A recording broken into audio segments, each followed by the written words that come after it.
बिस्मिल्लाहिर्रहमानिर्रहीम। अस्सलाम वालेकुम। रेड आई न्यूज़ के साथ मैं हुसैना हुसैन। चलते हैं खबरों की जानिब। कोहिस्तान में माली स्कैंडल से मुतालिक इंटरनल इंक्वायरी 3 दिन में मुकम्मल करने की हदायत। खैबर पख्तूनख्वा असम्बली के पब्लिक अकाउंट कमेटी के कोहिस्तान में माली स्कैंडल से मुतालिक इंटरनल इंक्वायरी 3 दिन में मुकम्मल करने की हदायत कर दी।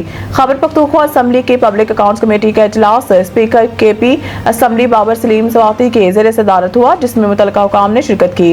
इजलास में कोहिस्तान में माली स्कैंडल से मुतालिक इंटरनल इंक्वायरी 3 दिन में मुकम्मल करने की हिदायत करते हुए महकमा खजाना, CNW और अकाउंटेंट जनरल ऑफिस को अगले इजलास में रिपोर्ट पेश करने का कहा गया है। इस मौके पर बाबर सलीम सवाती ने कहा है कि स्कैंडल 36 अरब का नहीं 200 अरब रुपए का लग रहा है। तमाम मुतल्लिका महकमे बराबर की जिम्मेदार हैं, हर एक बदनवानी में अपने हिस्से के लिए लड़ रहा है। जो लोग इसमें मुलव्वस हैं इन तमाम को मुअत्तल करें, वरना लोग हम पर हंसेंगे। उन्होंने मजीद कहा है कि अवाम को पता चलना चाहिए कि हमारे इदारे कितनी बदनवानी कर रहे हैं। ये सिलसिला बंद करेंगे और तमाम जिम्मेदारों को कानून के कटहरे में लाया जाएगा। पाकिस्तान ने पहलगाम वाक़ये पर भारत इल्ज़ामात को सख्ती से मुस्तरद कर दिया। न्यूयॉर्क में अक़वाम मुत्तहिदा में पाकिस्तान के मुस्तकिल मंदूब आसिम इफ्तिखार ने न्यूज़ कॉन्फ्रेंस करते हुए कहा है कि दुनिया जान ले, पाकिस्तान का पहलगाम वाक़ये से कोई ताल्लुक नहीं। दुनिया इस वाक़ये की साफ शफाफ तहक़ीक़ात करे, पाकिस्तान मुकम्मल तावन करेगा। आसिम इफ्तिखार ने कहा है कि पाकिस्तान अपनी सालमियत और दिफा के लिए मुकम्मल तैयार है। भारत ने एक तरफा तौर पर वर्ल्ड बैंक के तवज्जो से तय पाने वाले सिंतास मुआहदे को खत्म किया। पानी जिंदगी है, जंगों में इस्तेमाल होने वाला हथियार नहीं। माजी में लड़ी जाने वाली जंगों के दौरान भी दरियाओं का पानी नहीं रोका गया। उन्होंने कहा है कि 24 करोड़ पाकिस्तानियों का इन्हिसार इन दरियाओं पर है। अगर पानी रोका गया तो नताइज का जिम्मेदार भारत होगा। जब तक मसला कश्मीर हल नहीं होता, खित्ते में अमन कायम नहीं होगा। मसला कश्मीर कश्मीरियों की उमंगों के मुताबिक हल होना चाहिए। पाकिस्तान के मुस्तकिल मंदूब ने यह भी कहा है कि कश्मीर पाकिस्तान और भारत के दरमियान बुनियादी मसला है। भारत के हालिया इक़दामात पर शदीद तहफ़्फ़ुज़ात है। दुनिया खित्ते में अमन के क़याम के लिए किरदार अदा करे। पाकिस्तान की दरख्वास्त पर इजलास बुलाने पर सलामती कौंसिल के मशकूर हैं।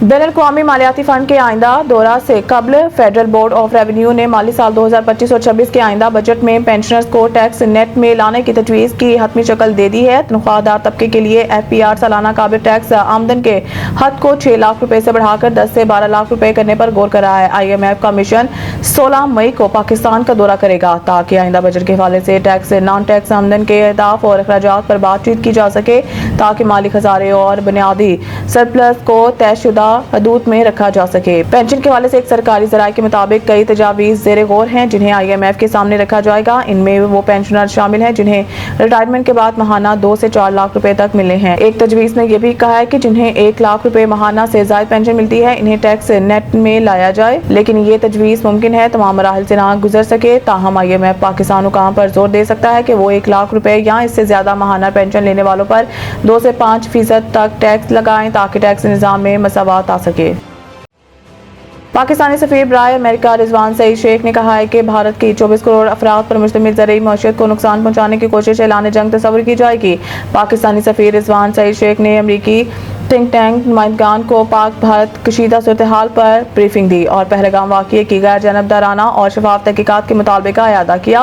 पाकिस्तानी सफीर ने कहा है कि भारत ने पहलगाम वाक़ये से मुतालिक कोई सबूत पाकिस्तान या दुनिया के सामने नहीं रखा।